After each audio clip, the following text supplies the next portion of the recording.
The NISA Center is pleased to present a series of video lectures designed to reinforce some of the presentations at NISA. We've included brief 3 or 4 minute interviews and longer lectures that run from 20 to 45 minutes. Without the benefit of questions that sharpen focus and provide topical specificity, the lectures are necessarily general. But we hope that they will open the door to dialogue between and among alumni and NISA faculty and staff. Videos are available on the NISA Center YouTube channel, on our alumni Facebook page, on Blackboard, and on CD. For further information, please contact the Communications Office at nisacommunications@ndu.edu.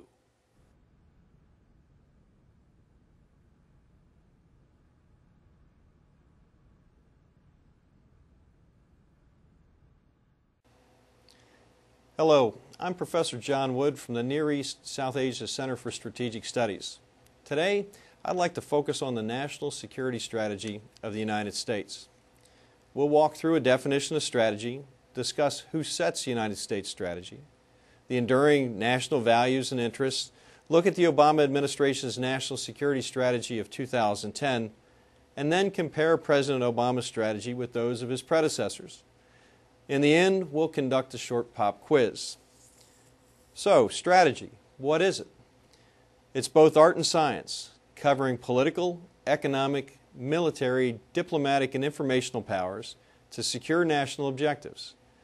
Students of strategy may be familiar with the formulaic definition of strategy, the summation of ends, the objectives and goals, plus the ways, the programs or the policies and projects, plus the means, the money, manpower, time, or other resources. You know, far too often, particularly in capitals, one hears strategy discussed in terms of objectives or goals only. This is an incomplete definition, and it often leads to frustration when the goals or objectives are not attained due to a lack of debate or agreement on the ways and the means. In fact, even a fully developed strategy, one containing ends and ways and means, may be insufficient if not followed by a feasible implementation plan. Many think that foreign policy and national strategies are the sole purview of the President and the executive branch. In reality, though, many actors and many factors combine to define United States policy and strategy. The President, of course, is usually the most visible and recognized actor in U.S. policy and strategy. It is the executive branch that produces the national security strategy, the national military strategy, and testifies before Congress. Congress, in addition to its investigatory and advisory roles, plays a significant part by authorizing and appropriating the necessary funds to execute the President's strategy. Congress, in other words, holds the purse strings. The third branch of government, the judiciary, sometimes influences policy and strategy through implementation or interpretation, rather, of constitutional authority or other legal parameters that may constrain or restrain policy and strategy. And finally, don't discount the influence of history and precedent. Many candidates, once they become president, learn how history and precedent can sometimes limit their ability to enact their campaign promises. The enduring values of the United States form the bedrock of our national security strategy and foreign policy. The Declaration of Independence, in some ways even more so than the Constitution, defines us as a nation, both to ourselves and to the rest of the world. The United States' interests at the strategic level tend to be consistent over time. This list, from the 1988 National Security Strategy of President Ronald Reagan, lists 5 strategic interests: security, prosperity, stability, values, and international order. Let's keep these 5 strategic interests in mind as we go through the remainder of the discussion. Well, 22 years later, President Obama's national security strategy lists 4 overarching interests: security, prosperity, values, and international order. President Reagan's stability pillar has been subsumed into President Obama's security and international order pillars. Well, let's take a more in-depth look at the 2010 National Security Strategy, which President Obama states is, quote, a strategy of national renewal and global leadership. there are 6 principal sections, starting with renewing American leadership. Candidate Obama ran a campaign partly on the premise that America's image in the world had lost its luster, that it was being further eroded by the global economic recession. So his first objective was renewing American leadership, and he wanted to do so initially by focusing on renewing the United States economy. He noted the corrosive effect of recurring deficit budgets, but at the time of the publication of the 2010 National Security Strategy, he wasn't necessarily focused on the total debt. He also wanted to highlight the importance of increasing the United States' engagement with the world. Secondly, the strategy rejects a military-centric concept of security and embraces a whole-of-government strategy, a theme already found in the President's strategy for Afghanistan and Pakistan that emphasizes defense, diplomacy, and development as equal partners in the strategy. In the traditional security sector, President Obama leads with a domestic issue not normally associated with national security or national defense. Managing emergencies, including natural and man-made disasters.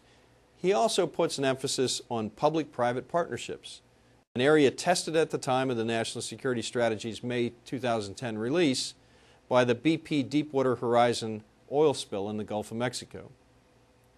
President Obama prioritizes the defeat of al-Qaeda using the exact language from the Afghanistan and Pakistan strategy, maintains focus on the weapons of mass destruction and Middle East peace, and perhaps for the first time, specifically addresses cybersecurity as an element of national security. Well, from the vantage point of mid-2011, the prosperity pillar may be the weakest or perhaps most contentious of the main sections of the national security strategy. Education issues continue to hamper the nation. There is stagnant economic growth. Unemployment appears stuck at more than 9%, and most Americans don't believe Washington is spending their tax dollars wisely. The looming debt crisis is perhaps the greatest single threat to the American family in mid-2011, not al-Qaeda, nor any near-peer competitor state. President Obama entered office riding a wave of high expectations from the international community, and he deserves high marks for emphasizing American values. But he also must contend with the realities of the office of the President. The prison at Guantanamo remains open. The perceived gap between what America says and what we do remains as wide today as ever, particularly given the policies and actions in support of or in reaction to the so-called Arab Spring. Promoting dignity by meeting basic needs means providing food and water and shelter. And the issue here isn't whether we think these are worthy goals, we all agree that they are, but rather what are we going to do about it? In other words, what are the ways and means to achieve the desired ends? The 3 components of an effective strategy. The final pillar of the Obama National Security Strategy is international order. Now, many would claim that NATO has never been more engaged than it is today, with a sizable force in Afghanistan and military action in Libya. Yet the President's own Defense Secretary, Secretary Gates, recently issued a dire warning about NATO's viability.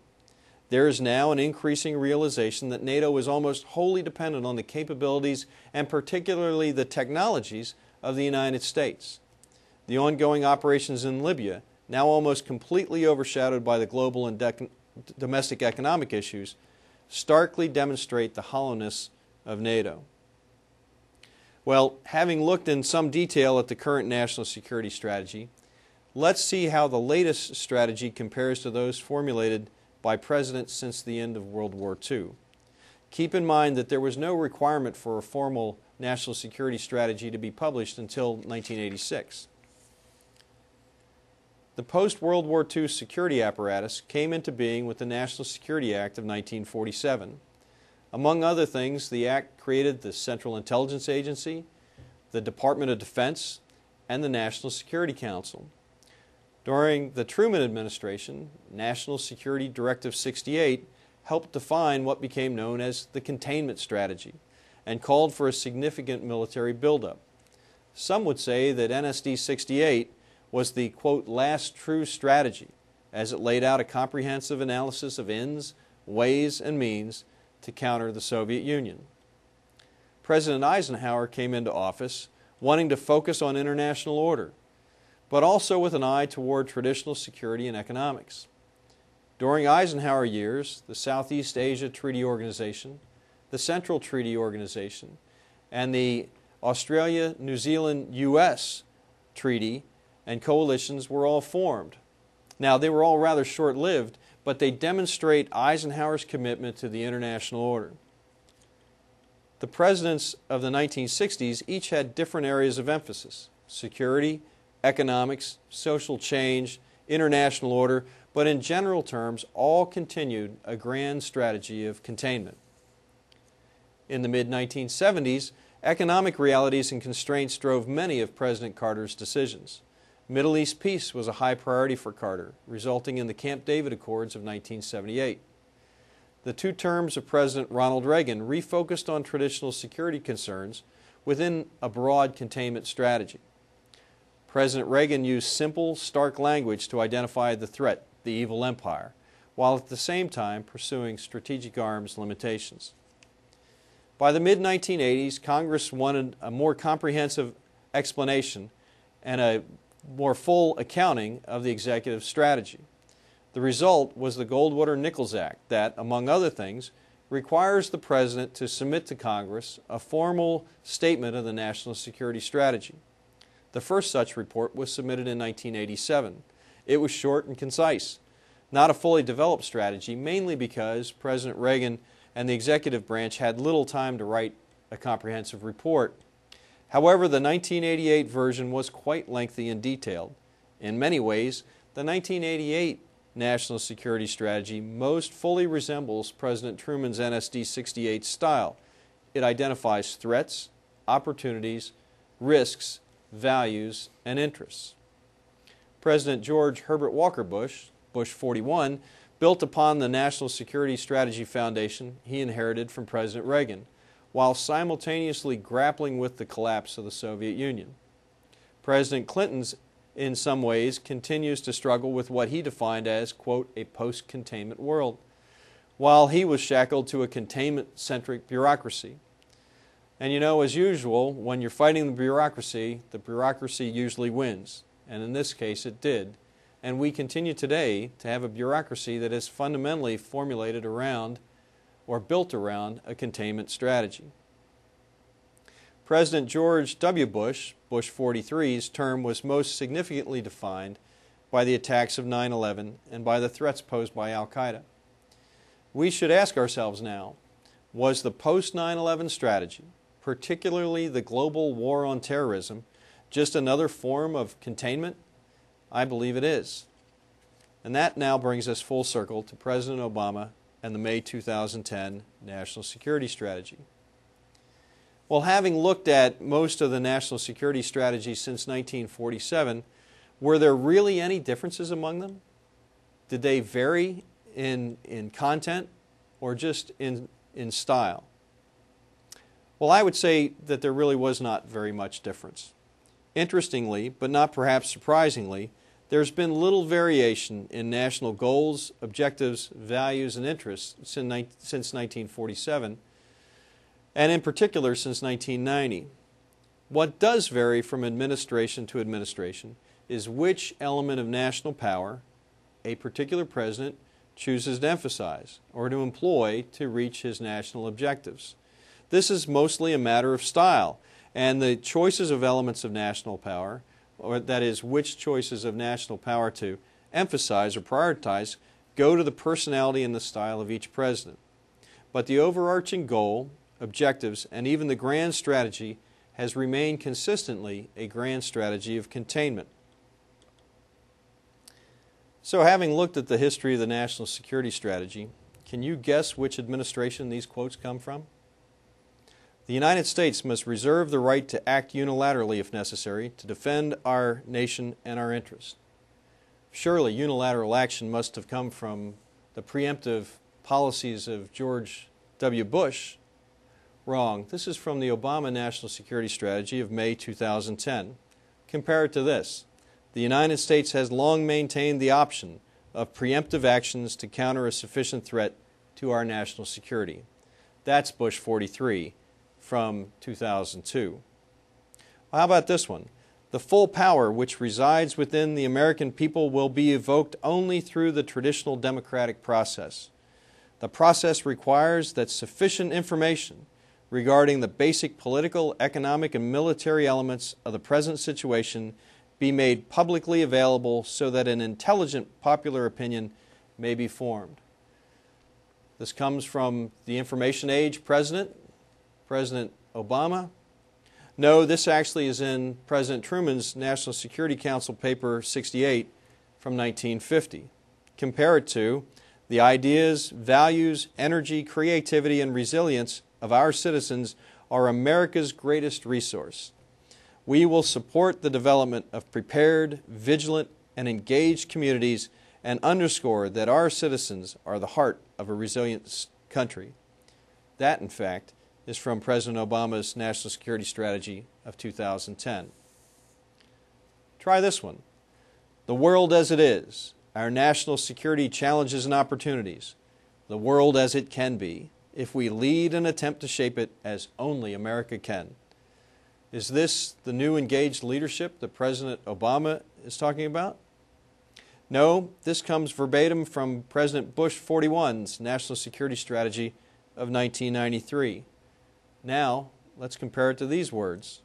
The world as it is, a strategy for the world we seek. Our national security strategy is, therefore, focused on renewing American leadership so that we can more effectively advance our interests.